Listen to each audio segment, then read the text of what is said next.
For today's video, gagawa tayo ng siopaw. Nag-slice nga pala ako ng patatas at carrots na maliliit. Tapos ito na yung ground beef natin. Tapos magpaalsa na rin tayo ng dough. Yan ang dough natin, di ko na pinakita kanina. So magpainit tayo ng kawali at ilagyan natin ng mantika at magisa na rin tayo ng sibuyas. Ito, hintayin lang natin lumambot. So, huwag kalimutan mag-like at mag-share at mag-subscribe to my YouTube channel, Mariam21 Vlog. So, ito na guys, nilagay na natin yung ating ground beef at igisa na lang natin ang ating beef hanggat sa maluto.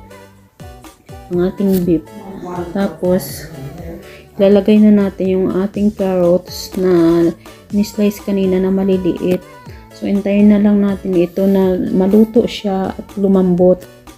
At pagkatapos, takpan muna natin siya, pero nilagay ko na nga pala ng paminta, asin at saka ibang panlasa. So nilagay na natin yung ating patatas para lumambot na rin yung ating patatas. Takpan muna natin sandali yung ating kawali.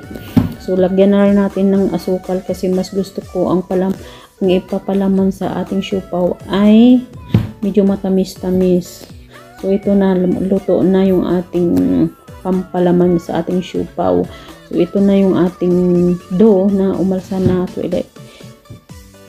lalagay na natin dyan. Tapos, hiwain natin siya ng 10 pieces na hiwa ng ating dough. So, kailangan pare-parehas ang kanilang laki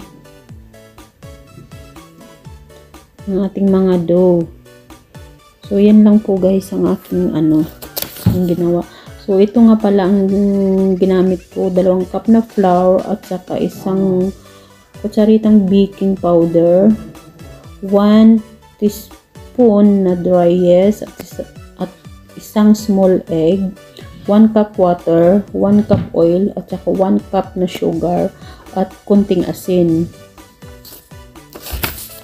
Ayan na guys, ito na, natapos na tayo dito sa paghihiwa ng ating dough. So, maglalagay na tayo ng ating palaman sa loob ng dough. So, ganun ang gagawin natin hanggat sa matapos natin malagyan yung 10 piraso. Ayan, medyo nahirapan akong magsarado ng doon natin gawa ng medyo masyadong maliit, pero mas gusto kasi maliit para magkasya lang doon sa ating lalagyan. Wala kasi akong steamer, ang ginamit ko lang yung yung kawali. Yan ang ginamit ko. So hintayin na lang natin hanggat sa matapos yung ating pagbabalot. Mega love shoutout nga pala sa lahat ng Team BP Paangat channel. Maraming salamat sa inyong pagsuporta sa aking YouTube channel. At pakishare na rin po At maraming salamat din sa mga silent viewer ko dyan. Mega love shoutout sa inyong lahat. Merry Christmas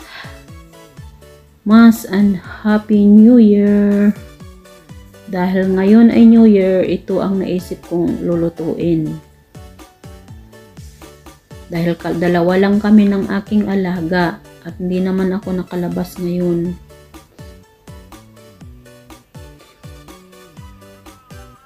Ayan. Mega love shout out sa lahat. Happy New Year. So mahirap talaga pag nasa abroad ka o OFW ka. Magtiis ka kahit na ikaw lang mag-isa. So, ito na, natapos na natin nalagyan yung ating dough kanina. 10 piraso. So, magsalang na tayo. So, dito sa aking salangan, dahil wala akong steamer, yan lang ang ginamit ko. So, i-steam lang natin ng ating siopaw ng 7 minutes. Dahil maliliit lang sila, kaya 7 minutes lang. So, ayan na, nakita nyo naman guys na bumubuka na. Ibig sabihin, luto na siya.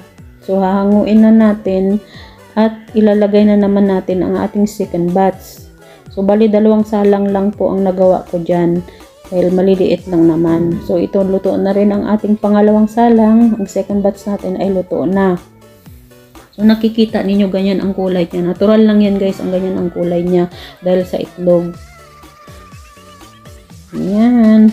So, huwag kalimutan nga pala guys. Maraming salamat. Thank you for watching sa aking mini vlog. So, ito na ang ating finished product. Binalot ko na rin siya ng plastic dahil di ko naman yan mauubos lahat.